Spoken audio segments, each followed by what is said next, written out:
ঐতিহাসিক মুহূর্তের দৃশ্য। এখন এই মুহূর্তে আহিরন রেল ব্রিজের দিকে, নতুন রেল ব্রিজের দিকে দ্রুত গতিতে সবার প্রথম অতি দ্রুত গতিতে ছুটে বেরিয়ে যাচ্ছে দেখতে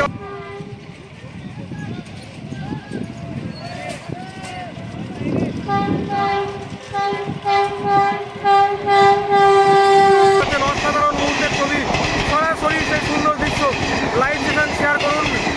অসাধারণ দৃশ্য।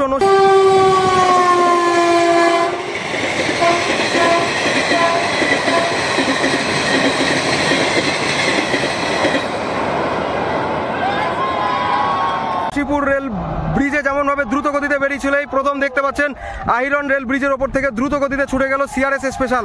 অসাধারণ দৃশ্য আহিরন রেল ব্রিজের ওপরে। তো বন্ধুগণ, আপনারা দেখতে পেলেন কি দ্রুত গতিতে একদম সিআরএস স্পেশাল বেরিয়ে গেল। আর আহিরন রেল ব্রিজ থেকে সুজনিপাড়া সাইড থেকে আয়রন হল পর্যন্ত এই প্রথম সিআরএস স্পেশাল গাড়ি ছুটে গেল। খুব সম্ভবত খুব শীঘ্রই কিন্তু একদম এই লাইনের ওপর থেকে সরাসরি একদম ডাউন লাইনে গাড়ি চলাচল করবে। আপ ডাউন কোনো সমস্যা থাকবে না। এক সাইডে রেল ব্রিজ রয়েছে, অলরেডি পুরনো রেল ব্রিজ, সেই দিক থেকে গাড়ি চলাচল করতো। এবার কিন্তু সেই সমস্যার সমাধান। নসিপুর রেল ব্রিজে যেমন ওদিকে চালু হচ্ছে, এদিকে আয়রনও চালু হয়ে যাচ্ছে, চারোদিকে প্রজেক্ট চালু হয়ে যাচ্ছে। তো কেমন লাগলো অবশ্যই জানাবেন। সুন্দরভাবে আমি আপনাদের এই আপডেটগুলো দেখালাম, প্রথম থেকে দেখাচ্ছিলাম।